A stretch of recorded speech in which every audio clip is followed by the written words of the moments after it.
सतगुरुदेव की जय। बंदी छोड़ कबीर परमेश्वर जी की जय।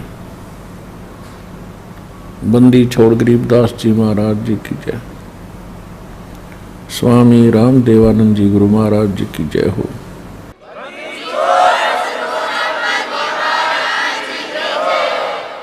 इस माटी के महल में मगन भया तो मूडे कर साहिब की बंदगी उस साईं को ढूंढे। उस साईं को ढूंढ।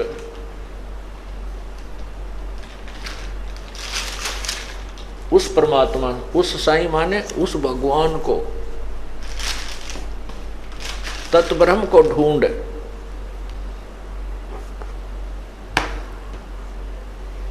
अब उस परमात्मा को कैसे ढूंढना, जैसे गीता जी अध्याय नंबर 17 के श्लोक नंबर 23 में कहा कि उस परमात्मा के पाने का मंत्र है ओम तत्सत। ओम तत्सत। ओम ब्रह्म का जाप है और तत् जो है ये परब्रह्म का जाप है। तत् सांकेतिक जो सार, जिसको सतनाम प्राप्त हो गया है वो समझेगा। अब जैसे हम प्रथम मंत्र में आपको ओम नाम दिया जाता है, वो सावित्री ब्रह्मा जी का जाप है, अर्थात वो स्वाद चक्र को खोलने की कुंजी है।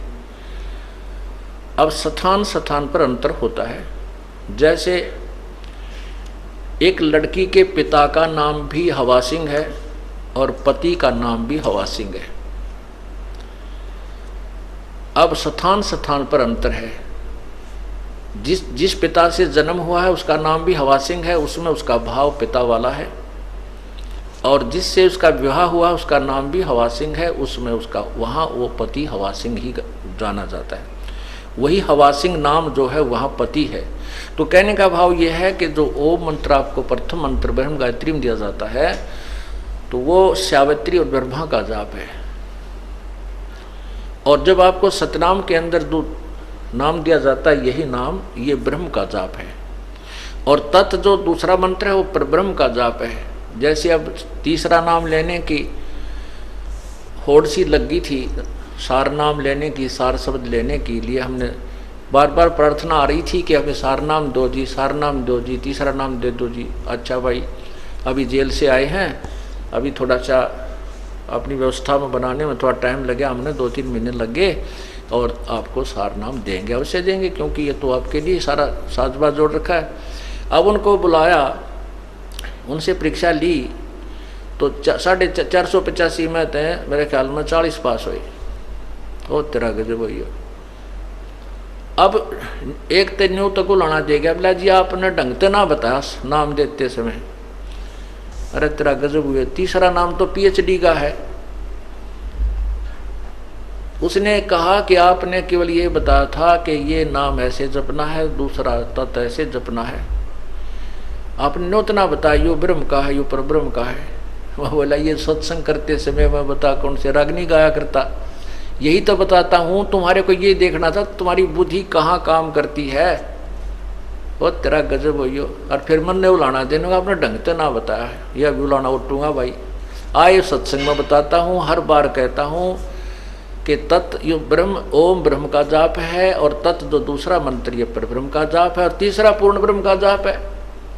और फिर भी उलाना मेरे सिर पे। और तेरा पहली क्लास की बातें करते हो बच्चे, कोई बात नहीं, इसलिए आपको बार बार बुलाया गया है और ये अभ्यास आपका होगा। तीसरा नाम देना तो परमात्मा ही देना है, और उसमें फिर आपके पास समय भी नहीं है। जैसे उस दिन 485 नाम लिखा गए थे, 285 भाग गए, 200 रह गए, 200 में थे 20-30 वो पास हुए, वो भाग्य उनके पास एक दिन और रुकने का समय नहीं था। रोहतक गए, रोहतक तो निकल गए उधर के उधर, कदे फिर घर के छो माजा। अरे पुण्यात्माओं, परमात्मा पाने के लिए ये नाम तो ऋषि महर्षियों को नहीं मिला जिन 88-80 हजार वर्ष तक तप किए, और आपको एक दिन और रुकने में परमात्मा निकटाव थे और वो भी छोड़ के भागे। तो फिर तीसरे नाम के योग्य भी हो कहाँ गए? अपनी नमज आप टटोल लिया करो एक आदि पर कि हम कितने योग्य हुए हैं। सार नाम इब्राहिम सुल्तान अधम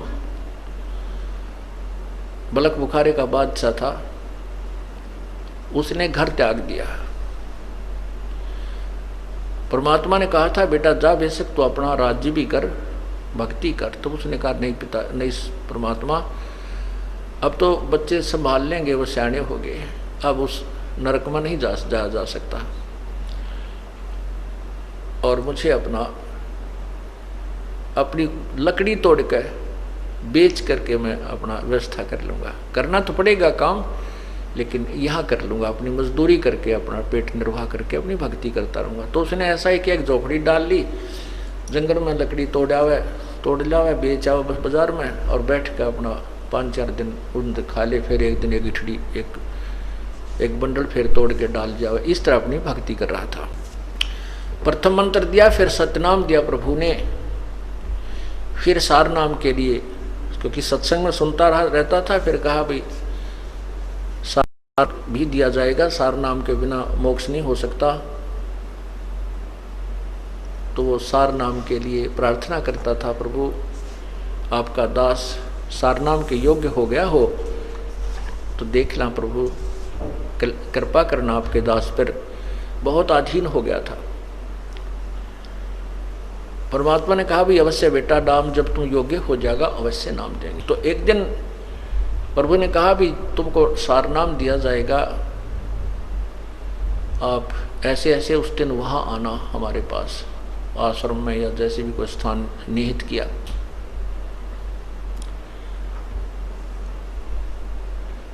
अब उधर से परमात्मा ने अपनी एक शिष्या से कहा बेटी, क्योंकि जहाँ परमात्मा रहते थे, क्योंकि सतगुरु ना जाने कितनी बार आए हुए हैं, वो केवल कबीर नाम से प्रकट हुए हैं, कति आम ऐसा मी तो अब मैं भगवान हूँ, और वो सारा अन्य उनमें भी आए हैं और कुछ दिन अतिथि रूप में रहे हैं। उनके विषय में कोई ये नहीं बता पाया कि ये कौन थे, कहाँ के रहने वाले थे।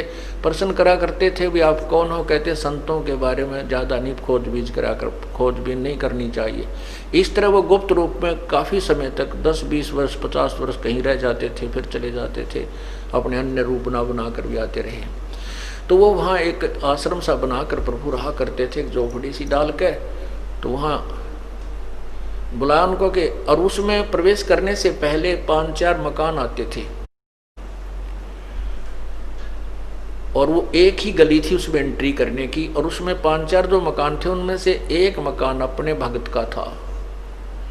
तो उस लड़की से कहा बेटी अब के ये भगत आएगा सार नाम लेने के लिए, उस दिन बता दिया, उस दिन आना, क्योंकि वो गुरु वचन पर चलता था, भगत गुरु वचन पर चलते थे, उसी दिन आना था। परमात्मा ने कहा बेटी अब ये ऊपर से आए ना, यहाँ तेरे मकान के नीचे से गुजरे, तो इसके ऊपर एक बाल्टी गारा के कीचड़ की, पेशाब पशु भैंसा का, पशुओं का, गायों का, बकरियां का गोबर गार मिलाकर इसके ऊपर ओझ दिए, ऊपर तक उलेट देना। और इसकी फिर क्या प्रक्रिया हो, इस गारा के मिट्टी के कीचड़ के डलने के उपरांत इसकी क्या प्रक्रिया हो वो मुझे बताना, यो तुझे कैसा व्यवहार करे। तो उस लड़की ने ऐसा ही किया। इब्राहिम सुल्तान जी आ रहे थे, ये बल्ख बुखारा के बादशाह थे, जिन्होंने राज रूज त्याग करके अपना एक साधारण से व्यक्ति का जीवन जी रहे थे, भक्त का। अब जैसे आपको बताया था कि विकार मरे मत जानियो जो भूबल में आग, बहुत अधीन था, नम्रता भी बहुत थी, आता था सत्संग में जब भी जी साहब जी सर। अब ये तो परीक्षा होगी जब पता चलेगा हम कितने नम्र हैं, कितना क्रोध और काम और लोभ त्याग गया है, जब सामने चीज होगी जब पता चलेगा। तो वो आ रहा था, उस लड़की ने वो एक काम किया, ऊपर तक वो पूरी बाल्टी ठोक दी उसके ऊपर, और तब उसने नुक्कती ला ला करके देखा ऐसे, तो बहुत गुस्से में कहने लगा कि यदि आज मैं राजा होता तुझे वो सजा देता दुनिया देखती। तेरी आंखें फूट गई हैं क्या, आते जाते नहीं दिखाई देते तुझे। अब वो लड़की थोड़ी सी देर के बाद नहा धो कर अपने वहां भी पहुंच गई आश्रम में। तब पूछा बेटी वो किया आपने फार्मूला प्रयोग? बोले हाँ जी किया। तो क्या क्या प्रतिक्रिया हुई भक्त की? उसको नहीं पता था कि ये कभी राजा भी था, लड़की को नहीं मालूम था कि ये राजा था, क्योंकि वो नहीं बताता था। तब उसने पूछा, लड़की ने अपने परमात्मा से, गुरुदेव से कि हे भगवान क्या ये राजा था? तो उसने, गुरुदेव ने यानी परमात्मा ने, कबीर जी ने कहा क्यों बेटी क्या बात है कि जब मैंने इसके ऊपर बाल्टी डाली ना, पानी का कीचड़ डाला, तो मेरे से खुद क्रोध में कहने लगा यदि आज मैं राजा होता, अगर आज मैं राजगद्दी पर होता, राज्य ना छोड़ा होता तो तुझे वो सजा देता और यहाँ संसार देखता। बेटा बेटी बस यही देखना चाहूँ था मैं, इसकी नब्ज देखना चाहता था, ये तीसरे नाम के योग्य हुआ है कि नहीं।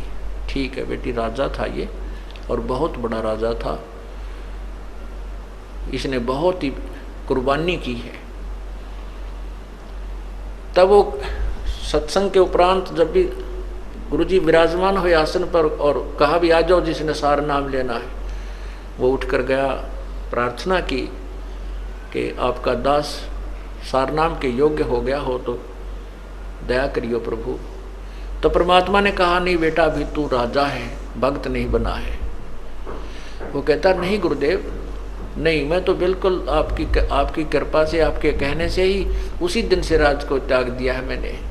परमात्मा बोले नहीं, मैं जो कह रहा हूँ वो सही है, तू राजा है। और फिर कहता नहीं जी आप, नहीं जी बिल्कुल नहीं। तो कहते हैं गुरु के सम्मुख वचन नहीं कहे, सो से रहनी गहनी सुख लय। यह भी उसकी कमजोरी थी, ये कहना कि नहीं जी नहीं जी, जो गुरु जी कहे कहा जी जरूर, कोई उसको गहराई से सोचे कहाँ बोल रहे हैं संत। तो परमात्मा ने कहा जा बेटा 1 वर्ष के बाद उस दिन आना, 10 ज्यादा नहीं। तब वो चला गया। वो सोच गया भाई बात कोई गड़बड़ जरूर हुई है, गुरुजी ने मुझे ऐसा कैसे कहा। फिर अपने अंदर टटोला झांक गया, अपने अंदर झांका वो, मेरे से ऐसी कौन सी गलती हुई, मैंने ऐसा कौन सा काम कर दिया, ऐसी क्या बात हुई। खूब सोचा साची करता करता, कभी ना कभी तो दिमाग में आती है वो गलती की सामने तो आवेगी घूम फिर के। तो उसके मन में आया हो ना हो उस दिन उस बहन ने कीचड़ डाला था, कहीं मैंने उसको कुछ कह दिया। फिर उसने सोचा गुरुजी को क्या पता, फिर वो काल घुमा दे। कहने का भाव यह है 1 वर्ष में उसको इतनी तड़फ लगी, सार नाम प्राप्ति की, और ज्यादा तड़फा, रोया, ये भगवान मैं पापी आत्मा हूँ, जिस परमात्मा के पाने के लिए मैंने घर भी छोड़ा, सब कुछ त्याग दिया और वही नहीं मिला मुझे नीच को, तो ये जीवन व्यर्थ हुआ। तो बहुत विनम्र हो गया, अंतःकरण के अंदर बहुत ज्यादा विनम्रता, रोने से परमात्मा की ज्यादा भक्ति की। 1 वर्ष के बाद वो फिर उस दिन निर्धारित दिन को आया। तो परमात्मा ने कहा बेटी आज फिर वही फार्मूला करना इसके ऊपर और इसकी प्रतिक्रिया बताना मुझे। दूसरी बार जब वो आया, बल्ख बुखारे का बादशाह उसी स्थान से गुजर रहा था, उस लड़की ने ऊपर से उसी प्रकार वह कीचड़ डाल दिया। तब वो कहता है कि, तो वो लड़की कहती है भाई साहब मैंने दिखे को नहीं, आप दिखाई नहीं दी, माफ करना, कौन हो आप, और मेरे से गलती होगी, माफ करना। कहने लगा बहन ये कोई बात नहीं, ये तो मिट्टी के ऊपर मिट्टी ही डाली है, ये 5 तत्वों का शरीर भी मिट्टी है, ये भी कुबाड़ा है, आपने इसके ऊपर कुबाड़ डाल दिया, कोई बात नहीं, नहीं ना धो लूंगा, क्या बिगड़ गया इन कपड़ों का। इतनी विनम्रता उसके अंदर आई। तब वो परमात्मा के चरणों में पहुंचा। फिर तो उल्टा चला गया वो, किधर नदी नहर में जाकर नहाया धोया, कपड़े धोए, सुखा सुकू का फिर आया। आना था उस दिन, तो चरणों में बैठ गया। तब लड़की से पूछा परमात्मा ने बेटी आज क्या गतिविधि थी उस भगत की। आज उसने जी ऐसे ऐसे कहा कि कोई, मैंने तो कहा भाई साहब गलती होगी, मैंने दिखाई नहीं दी, माफ़ करना। वो कहने लगा नहीं कोई बात ना बहन, माटी पर माटी ये तो डाली है, इससे क्या फर्क पड़ गया। मिट्टी पर मिट्टी ही डाली है, अब धो के नहा धो के आ जाऊंगा, क्या फर्क पड़ गया। तब परमात्मा से उसने फिर अर्ज की कि प्रभु आपका दास सार नाम के योग्य हो गया हो तो क्षमा करना, दान करना दाता। तब वो कहते हैं कि हाँ बेटा, आज तू नाम के योग्य हो गया, आज सार नाम तुझे दूंगा। तो पुण्यात्माओं, सत्संग इसीलिए आपको बुलाया जाता है। आपने महीने में लगभग गणना नहीं तो 1 सत्संग 2 सत्संग अवश्य अटेंड करने चाहिए, क्योंकि 6 सत्संग हम करते हैं, 1-2 अटेंड अवश्य करना चाहिए। और सारे पीरियड अटेंड कर लो तो जल्दी बात बन जाएगी, ज्ञान समझ में आए बिना ये मोक्ष नहीं हो सकता। तो उस परमात्मा को कैसे पाया जाएगा उसके विषय बताया कि ओम तत् सत इति निर्देश ब्रह्मण त्रिविध समर्थ।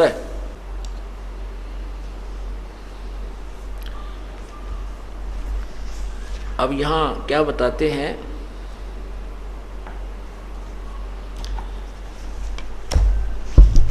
इस माटी के महल में मगन भया क्यों मूडे, कर साहिब की बंदगी उस साईं को ढूंढे। फिर क्या बताते हैं, कच्चा हीरा कर्च होवे नहीं सह घन मार, ऐसा ये मन हो रहा लेखा लेकर तारे।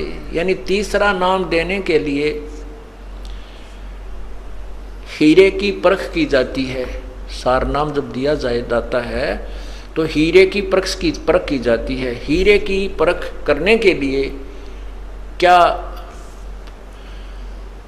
कैसे परीक्षण किया जाता था पूर्व समय में, कि हीरा एक गोल गोल सा कंचे टाइप होता है, चमकदार धातु होती है, पत्थर सा होता है, पर चमक जबरदस्त होती है उसकी।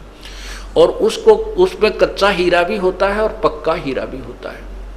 पक्का हीरा की क्या पहचान होती है कि उसको एहरन पर रख के नीचे एक लोहे का मूसल सा गड़ा हुआ होता जमीन में, उसके ऊपर लोहार कारीगर लोहे को नीचे उस पत्थर के मोटे खंभे से पधर कर ऊपर तक घन मारता है, थोड़े मारता है, तो नीचे जो लोहा है उसको एहरन बोल देते हैं। उस आहरण के उसके ऊपर रखकर ऊपर से घन की चोट मारते हैं पूरी जबरदस्त हीरे के ऊपर। यदि उसमें कहीं निशान पड़ जाता है तो वो कच्चा हीरा है, वो 2 कौड़ी का नहीं है। और उसके ऊपर निशान नहीं पड़ता है, पूरे घन की जबरदस्त चोट मारने से 10 मार ले तो वो पक्का हीरा है, वो अनमोल है, वो कीमती हीरा है। तो यहाँ पर जो आपकी परीक्षण की जाती है तीसरे नाम के लिए, अब ये जो था ये क्रोथा कांड जो हुआ है, इन अज्ञानियों ने तो अपने कर्म बिगाड़ दिए, और परमात्मा ने हम हीरों को परखना था या गण के ऊपर धर के एरन पर धर के गण की चोट मार के देखी थी। जो कच्चे थे वो रह गए, पक्के थे ये हीरे न्यू के न्यू आगे, ये कोई करच नहीं हुआ, यानी उसमें कोई खरोंच नहीं आई। कच्चा हीरा करच होवे और नहीं सह घन भार घन मार, ऐसा यो मन हो रहा लेखा ले करता रहे। परमात्मा जब आपका ये परीक्षण करेगा, ऐसा मन होगा, तब आपको ये सार नाम दिया जाएगा। अब आप जो भक्तात्मा इस कांड के बाद भी डगमग नहीं हुए, आप हीरे तो हो गए हो, इसमें कोई शक नहीं, आप हीरे हो, पर कच्चे पक्के रहे फिर परीक्षा ली जाएगी। आपको सार नाम देते समय आपको चाहे कितना ही समय आपको बार बार बुलाया जाए, आपके मन में ये नहीं आना चाहिए कि मेरे तो 10 चक्कर कटा दिए, तो फिर भी आप कच्चे हीरे हो, पक्के नहीं हो। क्योंकि डॉक्टर के पास जिस किसी का फोड़ा हो गया और डॉक्टर कहता भाई इसका चीरा देना पड़ेगा, इसमें उस फोड़े में बहुत ज़्यादा पीड़ा भी हो रही है, तो मरीज कहता जी आज दे दे चीरा, मैं तो घना तंग पा रहा हूँ, बहुत दुख हो रहा, पीड़ा सहन नहीं होती। डॉक्टर कहता है बेटा कल आना, दवाई दे देता है। कल कहता भाई कल आना, कल भी नहीं चीरा देता, फिर कहता कल परसों आना, ये दवाई और खा। क्योंकि जब तक वो पक्का नहीं हो लेगा तब तक उसके चीरा देने से कोई यूज नहीं है। पक्का होने के बाद ही वो चीरा देकर मवाद निकाला जाएगा, तभी वो घाव भरेगा। उसका समाधान ट्रीटमेंट ऐसे ही होता है। तो ऐसे ही आपके कहने से, आपकी जल्दी करने से डॉक्टर अपनी प्रक्रिया चेंज नहीं कर सकता, करवाओ चाहे मत करवाओ। इसी प्रकार आपको कच्चे घाव में, कच्चे फोड़े में चीरा नहीं दिया जाएगा, आपको नाम दिया जाएगा। लेकिन आप जब ये दास उचित समझेगा तभी आपको नाम मिलेगा। और आप जितनी बार बुलाया जाएगा नहीं आओगे तो फिर आपको बता ही दिया, कच्चा हीरा कर्च होए नहीं सह गण भार, ऐसा ये मन हो रहा लेखा लेकर। तो तीसरा नाम जो है ये परमात्मा प्राप्ति का है। कैसे? पूर्ण ब्रह्म की प्राप्ति का है। सतगुरु सौदा कर वो नहीं बाद जाते है। तो ये सतगुरु सौदा कर वो, पूर्ण संत का सौदा कर, पूरे संत से, पूर्ण संत से अपना सौदा कर, उससे माल खरीद, नहीं तो तेरा जीवन व्यर्थ जाता जा रहा है। जिन तेरा पिंड प्राण बनाया उस साहिब से डर वो, उस साहिब से, उस परम पिता से, पूर्ण ब्रह्म से। अजप्पा जाप जपो मन बोरे है जम किंकर से लरवो। अजप्पा जाप, ये सतनाम जो है इसको अजप्पा जाप भी कहते हैं। श्वास बाहर, श्वास उश्वास से नाम जपया जाता है सतनाम का, जिसमें दो मंत्र हैं। एक ओम मंत्र है ये ब्रह्म का, और तत्व मंत्र जो आपको संकेतिक मंत्र है, उपदेशी को भी बताया जाता है, वो पर ब्रह्म का। इसको श्वास उश्वास से जपया जाता है। सांस उश्वास, एक श्वास बाहर छोड़े उसको श्वास बोलते हैं, उल्टा ले हुए वापस लेते हैं उसको उश्वास कहते हैं। श्वास उश्वास से जाप जपा जाता है उसको अजप्पा जाप कहते हैं। जिन तेरा पिंड प्राण बनाया उस साहिब से डरवो, अजप्पा जाप जपो मन बोरे जम किंकर से लरवो। सुखदेव को 84 भुगती बना पजावे खरवो, तेरी क्या बुनियाद पुरानी तू पेंडा पंथ पकड़वो। नर से नार किया नारद मुनि अवगत बाजी गर्वो, शिव की संख कल्पना मेटी भस्मा गिर लिया छरवो। अंत चीर चिंतामणि के ने द्रौपदी पीतांबर वो, दुशासन का मान मुआ है उद्बुद्ध देख लहर वो। अजामेल गणिका के लारे गई अयोध्या तेरवो, वाल्मीकि का शंख बजाया जहां 12 कोट विपरवो।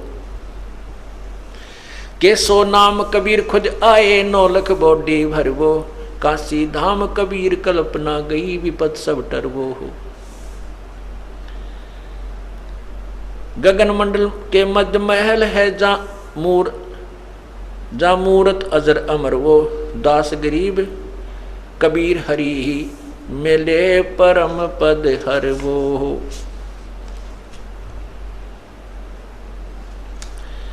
अब इसमें क्या बताया है कि सतगुरु सौदा कर वो, नहीं तो भाई बाद जात है, व्यर्थ तेरा जीवन समाप्त हो रहा है। जिस परमात्मा ने तेरा जीवन प्राण यानी तेरी आत्मा उत्पत्ति की और पिंड ये शरीर बना कर दिया, उस परमात्मा से डर। अजप्पा जाप जपो मन बोरे जम किंकर से लरवो। होय होय, अजप्पा श्वास उश्वास का जो नाम है इसके जाप कर, इसका जाप कर। और परमात्मा क्या करेगा, जब आपको यहाँ से लेके चलेगा रास्ते में आपको अकेला छोड़ देगा और चारों तरफ आपके यमदूत, क्योंकि परमात्मा के जाते ही यम के दूत जैसे मच्छर आ जाते हैं, मच्छरदानी हटते ही चारों तरफ घूम जाएंगे। उस समय डरना नहीं, घबरा मत जाना, परमात्मा आपके आसपास है, दृश्य आपको दिखाई नहीं दे रहा, आपके पास है, होगा, लेकिन वो आपकी ट्रेनिंग देखेगा। उस समय आपको ये देखेगा कि इसने ज्ञान कितना सुन रखा है, यो नाम कैसे, अब कैसे बचाव करेगा इनसे, कैसे। परमात्मा कहते हैं मोला बैठा मोरचे देखे जन की भेड़, द्वादश कोट जम किंकर जहां एक नाम की खैड़। ये जो सतनाम है, सारनाम है जो आपको दिया गया है, ये सारनाम और सतनाम दोनों मिलकर के ये तीसरा मंत्र बन जाता है ओम तत्सत। और ये अजप्पा जाप कहलाता है। जब आपके ऊपर कोई आपत्ति ऐसी आती है तो आपने सतनाम का श्वास उस श्वास से जाप कर देना शुरू कर देना चाहिए। जैसे आप कई बार सोपन में दब जाते ऐसा लगता है, चाहे सोपन, क्योंकि सोपन तो उसमें ही लगता है कि हम सोपन में हैं, उस समय तो हमें यथार्थ ही महसूस होता है। कोई आपत्ति आती है, इस तरह को भयंकर वस्तुएं दिखाई देती हैं, तो सतनाम का सिमरण करना शुरू कर देना चाहिए श्वास उस श्वास से। तो क्या बताते हैं कि मोला बैठा मोरचे, वो परमात्मा आड़ में बैठ के अपने भगत की उस खिलाड़ी का खेल देखता है। ये कौन सा दाव लगाता है दुश्मन के ऊपर, जैसे कोच देखता है अपने खिलाड़ी को, ये पहलवान को, ये कौन सा दाव लगाता है इस दूसरे पहलवान को चित करने के लिए। मोला बैठा मोरचे देखे जन की भेड़, भेड़ माने भिड़ंत, उसकी कुन की कुश्ती देख रहा है यम किंकरा की और अपने भगत की। तो उसके लिए क्या दाव बताते हैं कि 12 करोड़ यमदूत वहां पर हो और एक सतनाम का सिमरण कर दे, या एक टक्कर में वह सारे कमर के तान गिरेंगे, उनके जो है ना पीछा जाके लगेगा। द्वादश कोट जम के इंकर जहां एक नाम की खैड़, खैड़ माने टक्कर मारना, नू सुंडी में मारे दावे का टक्कर, फिर वो एकदम गिर जाए। तो ये जो आपका जो तीर है, ये श्वास वो श्वास का एक सिमरण, एक ही सिमरण के करने से कहते हैं 12 करोड़ यम के दूत इधर उधर बिखर जाएंगे, निकट नहीं आएंगे, फिर परमात्मा आपको सीने से लगाकर ले चलेगा। हालांकि आपत्ति नहीं आने देगा बिल्कुल भी। फिर वो देखा तो है ना, ये भी कौन सा फार्मूला अपना हुआ है, अकूड़ा माँ ने याद कर हाय माँ मर गया, हाय बाबू मर गया, हाय मन बचाइयो, तो वहाँ कोई बचाने वाला नहीं होता। वहाँ ये नाम और भगवान बंदी छोड़ गढ़ा नहीं था, फिर है बंदी छोड़, है बंदी छोड़ न्यू करने लग जियो, कहते उड़ा माता पिता को याद करने लग जाओ, कति फेल हो जाओगे। अब क्या बताते हैं, उस परमात्मा के पाने की विधि बता रहे हैं। है महबूब मिला पीवो, निकट रहंदा बिछुड़ न जांदा, है महबूब मिला पीवो। 2100-600 दम है, 2100-600 दम है, नाभ नासिका मा पीवो। श्वास उश्वास मध्य बसत है, जिन ये थापना था पीवो। सुरत नरत मन पवन समोवो, जपले अजप्पा जा पीवो। तिल की ओट सुमेर बसत है, समझ बूझिया काफी वो। गरीब दास सट दर्शन खाली, पत्थर पूजे पापी वो। के जो पत्थर पूजते हैं वो अपराधी हैं, क्योंकि गीता जी में लिखा कि शास्त्र विधि को छोड़कर जो अन्न उपासना करते हैं वो अपराध कर रहे हैं। जैसे गीता जी अध्याय नंबर 7 के श्लोक नंबर 12 से 15 में तीनों गुणों रजगुण ब्रह्मा, सदगुण विष्णु, तमगुण शिव जी अर्थात त्रिगुणमयी माया के उपासकों को भी राक्षस स्वभाव को धारण किए हुए मनुष्यों में नीच दुष्कर्म करने वाले मूर्ख कहा है।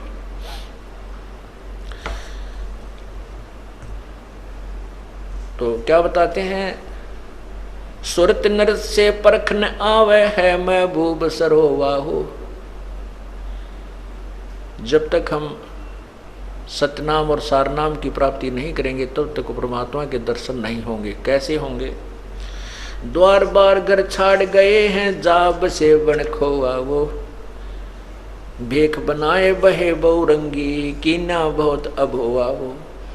कि जिन्होंने घर भी त्याग दिया, बनखंड में जाके जंगल में जाके गुफा भी बना ली, और किसी विशेष परंपरा में जाके उसने भेष भी ले लिया, अलग से कोई वेशभूषा बोलते हैं, जैसे कोई गिरी है, कोई पुरी है, कोई नागा है, कोई गुड़, इस तरह उसकी अपनी वेशभूषा, कोई वैष्णु है, ऐसी वेशभूषा भी बना ली। और कामी करो दी बंग मंझारा, छाड्या लोभ न मोवा वो है। कामी क्रोधी बंग मंझारा, छाड्या लोभ न मोहा वो। एक समय गोपीचंद जो था, वो भर्तृ जो था वो राजा था। गोपीचंद और भर्तृ ये दो गोरखनाथ जी के शिष्य थे और इन्होंने घर भी त्याग दिया, राज्य भी त्याग दिया। एक दिन भर्तृ जी, चांदनी रात्रि थी, चांदनी रात्रि में रात के समय जा रहा था, सफर कर रहा था, यात्रा कर रहा था अकेला, और उसके साथ भर्तृ भी, गोपीचंद भी था, वो पीछे था। अब भर्तृ जा रहा तो आगे किसी ने पान खा के थूक रखा था, अच्छा बुलबुला सा हो रहा था उसका, और चांद की चांदनी में, प्रकाश में वो ऐसा चमका था जैसे लाल हो। अब उसने देखा गोपीचंद, भर्तृ पीछे, गोपीचंद पीछे रह गया, बाथरूम करने लग गया, पेशाब पेशाब करने लगा, वो बैठ गया। उसने देखा और उसने सोचा लाल है कितना, उसने ठहठाया नहीं, हाथ मारा, सारा दस गया। उधर से भर्तृ, गोपीचंद का ध्यान पड़ गया, क्या मिल गया महात्मा जी ने बोला मेरे कर्म मिल गए, मैंने मेरे कर्म मिल गए, मैंने सोचा था लाल है, यूँ मेरा हाथ दस गया थूक मेरे तरह के। तो परमात्मा यहाँ कहते हैं घर भी त्याग दिया और लोभ फिर भी ना छूटा, लाल पर टूट के पड़ गया, लाल समझ गया, वो थूक ठा लिया अंधेरे में। तो यहाँ कहते हैं कामी क्रोधी बंग मझारा, छोड़ा लाभ लोभ न मोहा वो, पिता विवेक अक्षमासी, माता जिन दूर किया दिल द्रोहा वो, मांडा खेत नेत जस गाँव, सतगुर पकड़ा लोवा हो, 14 भवन गवन सब छूटे, दिल ही अंदर जोया वो, है निज धाम दरस दिल माही, करम भरम सब खोया वो, सिज्जा अदर सिंहासन अवगत तुरिया पुद में सोया वो, अनहद तारी लगी हमारी, उजू अकल से धोया हो। अनहद तारी, तारी माने लो, और अनहद माने अखंड, यानी हर समय उस परमात्मा की ही का ही चिंतन बना रहे, उसी की लगन लगी रहे, उसको अनहद तारी कहते हैं, जिस जो कभी खंड ना हो। अब क्या कहते हैं कि बिना प्रेम पावे नहीं चाहे कोट समाधि ला। परमात्मा के प्रति जब तक हमारी आत्मा नहीं खिंचेगी, यानी उसमें प्रेम नहीं होगा, प्रभु नहीं मिलेगा। और फिर उसके साथ बताते हैं कि छिन घटे छिन बढ़े, छिन चढ़े छिन उतरे, सो तो प्रेम ने कहावे, और अघट प्रेम पिंजर बसे, प्रेम कहावे सोई। जैसे थोड़ी सी देर में तो भाव बन गया, थोड़ी सी देर में फिर उसे हो गए, कोनी रुचि रही, तो ये कहते हैं अभी सच्चा लगन पूरी प्रेम तेरा, अखंड अनहद तारी नहीं लगी तेरी अभी। छिन चढ़े छिन उतरे, सो तो प्रेम ना कहावे, और अघट प्रेम जो कभी ना घटने वाला, कभी कम न होने वाला, जो प्रेम शरीर में बस जाएगा, तो प्रेम कहावे सोई। तो यहाँ कहते अनहद तारी लगी हमारी, उजो अकल से धोया वो, सतगुरु दानी मिले बिनानी, बीज अभय पद बोया वो, दिव दृष्टि खुली हमारी, सार शब्द से टोया वो, गरीबदास गायत्री लापी, शीस पीठ जम रोया वो। ओए होए, कहते हैं हमारे जो ज्ञान रूपी अखियां हमें मिल गई, सच्ची लो लगा के भजन किया, और फिर हमारी दिव्य दृष्टि खुली, और सार शब्द से टोया वो गुम हुआ भगवान, वो छुपा हुआ परमात्मा जो सतलोक में विराजमान है, इस सार शब्द से टोया वो। परमात्मा की प्राप्ति होनी है सार शब्द से, और ये सार नाम जो आपको मिलना है, ये तीसरा मंत्र है जो पूर्ण ब्रह्म का है। तो ये 3 मंत्र के जाप से परमात्मा प्राप्ति होती है। दिव्य दृष्टि खुली हमारी, सार शब्द से टोया वो, गरीबदास गायत्री लापी, और शीस पीठ जमरोया हो। ये गायत्री नहीं है जो भूर्भुवः ओम भूर्भुवः स्वः तत्सवितुर्वरेण्यं भर्गो देवस्य, जो हम भी घोटाला रहे थे, खूब इसको दिन रात जप्या करते हैं, लेकिन इसका ये नहीं पता था ये क्या है। ओम तो इसके साथ लगता ही नहीं, ये तो यजुर्वेद के 36वें अध्याय का तीसरा मंत्र है, और एक किसी सदग्रंथ के केवल एक श्लोक का रट्टा लगाने से प्रभु प्राप्ति नहीं होती। वो तो प्रभु के गुणों का ज्ञान होता है, वो कैसा है, क्या करता है। वो जैसे बिजली की महिमा का एक श्लोक बना लिया जाए, मंत्र बना लिया जाए, और उसको रटता रहे, उसी को गाता रहे, और बिजली के प्राप्त करने की, कनेक्शन लेने की विधि का ज्ञान नहीं है, प्रयत्न कर नहीं रहा, तो बिजली के गुणों का लाभ आपको नहीं मिल सकता। बिजली से ना पंखा चले, ना आपकी मकान में उजाला हो, ना वो आटा पीसे और ना ही आपके ट्यूबवेल को चला सकती। जो गुण तू रोज गाता है, जब तक उसको प्राप्त करने की विधि नहीं प्राप्त करता है, जैसे ये सार नाम जो सतनाम ये 3 मंत्र का जाप है, ये तो समझो बिजली का कनेक्शन लेना है और फिर आपको वो लाभ होंगे। और इसके गुण गाएं, जा भूर भवः स्वः तत्सवितुर्वरेण्यं भर्गो देवस्य धीमहि धियो यो न प्रचोदयात्। अगर यही करता रहा, ये तो भगवान की महिमा है, इसने चाहे 100 बार गा ले, इससे केवल एक ज्ञान यज्ञ का फल मिलेगा, परमात्मा नहीं मिलेगा। यज्ञ का फल है जैसे परमात्मा की वाणी, चाहे गीता जी की वाणी पढ़ो, चाहे वेदों की पढ़ो, इसके लेवल की जो लाभ है वो मिलेगा। और चाहे गरीबदास साहिब की वाणी पढ़ो, चाहे कबीर साहिब की वाणी पढ़ो, चाहे नानक साहिब की वाणी पढ़ो, ये परमात्मा से परिचित संत या परमात्मा की अपने मुखारविंद से बोली हुई वाणी है। इनसे भी केवल ज्ञान यज्ञ का ही लाभ मिलेगा, परमात्मा मिलेगा इस 3 मंत्र से। ये देखिएगा, यजुर्वेद अध्याय नंबर 36 का मंत्र 3, ये गायत्री मंत्र कहा जाता था, जबकि गायत्री मंत्र वालों को ये नहीं मालूम था, गायत्री मंत्र का डंडोरा पीटने वालों को ये नहीं मालूम था, ये तुम क्या बता रहे हो, ये कहाँ से ग्रहण हुआ, आज तक किसी को पता नहीं था। और ये यजुर्वेद के 36वें अध्याय का 3रा मंत्र है। ये देखिए 36वें अध्याय का 3रा मंत्र है। ये है 63वां अध्याय, 63वां अध्याय, 36वां अध्याय। ये नीचे देखो, यहाँ है, इसका ये 3रा मंत्र है, ये वाला।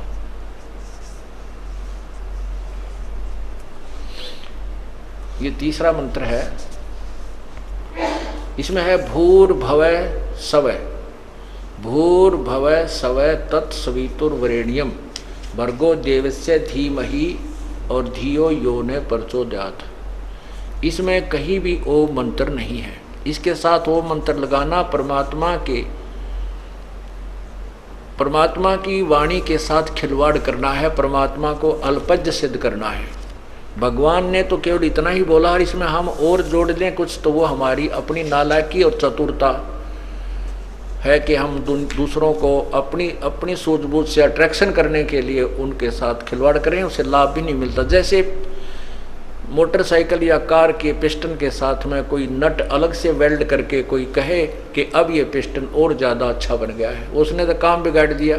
वो तो कंपनी ने स्पेसिफाइड बना रखा था, उसके साथ खिलवाड़ करना मूर्खता और उसके वर्केबिलिटी पर प्रभाव डालना ही है। तो इसके साथ ओम मंत्र नहीं लगना चाहिए, पूर्ण परमात्मा की महिमा है ये। और ओम है ये ब्रह्म का जाप। जैसे प्रधानमंत्री के साथ राष्ट्रपति को कहे मुख्यमंत्री साहब जी और फिर उसका नाम ले, वो कितना प्रसन्न होगा।